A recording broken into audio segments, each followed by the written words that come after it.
Yeah, it was definitely not a fun way to lose, but it's not the end of the world.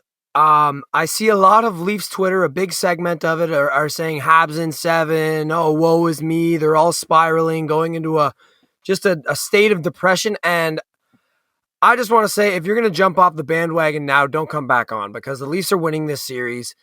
Get real. I get that this game sucked. This was terrible. That Galchenyuk play was arguably the worst, at least the most disheartening play I've ever seen a Leaf make in my life. And yeah, man, I'm not gonna lie, I wanted to go bang my head against the wall for a minute there, but then I composed myself and I thought the Leafs completely owned the Habs just like they have in the other 5 games of this, or the other 4 games of this series.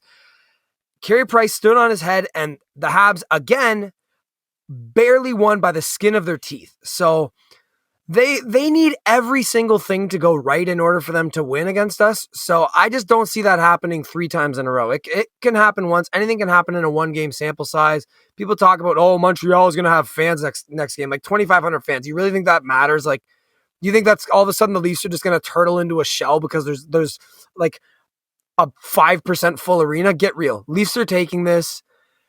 Let's be positive. Yeah, I think we talked a lot about where if the Habs are going to win this series, everything has to go absolutely perfect for them. We saw that tonight, and they still barely eked out a win. I mean, let's be honest. This was just a game of individual mistakes for the Leafs, not like kind of reflection on their team as a whole is why they lost. If Rasmus Sandin doesn't play tonight, the Leafs probably don't lose that game.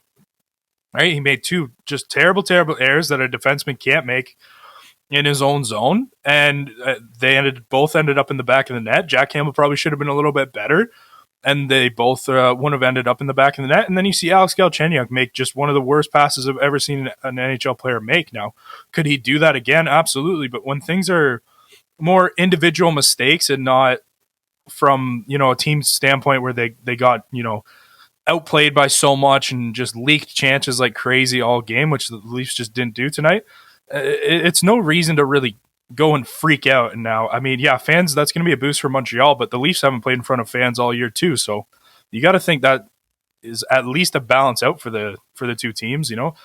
People love being kind of, I don't want to use the word underdog, but the kind of the villain in those circumstances where Montreal fans are going to be cheering so hard for the team.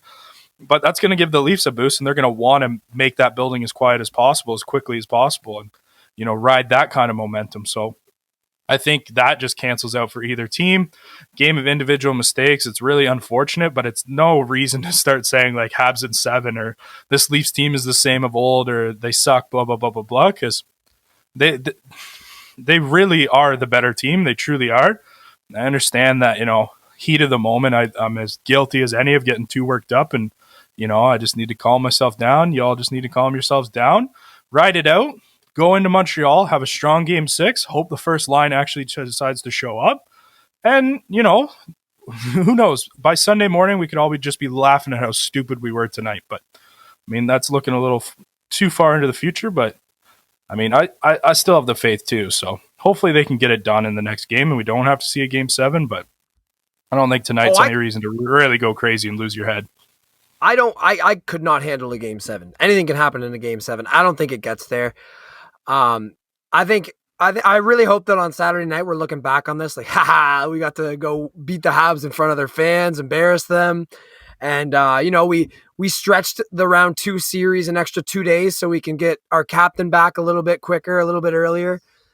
It's going to be okay, and these are times where we'll talk about how absolutely awful he was on the ice, but we're having guys like Joe Thornton, Jason Spezza, Wayne Simmons, Zach Bogosian in that room is going to be so vital because they're going to collect the boys just like they did after game 1, and they're just going to come out and they're going to keep hammering this process because you said it, man. The process was there for the Leafs tonight.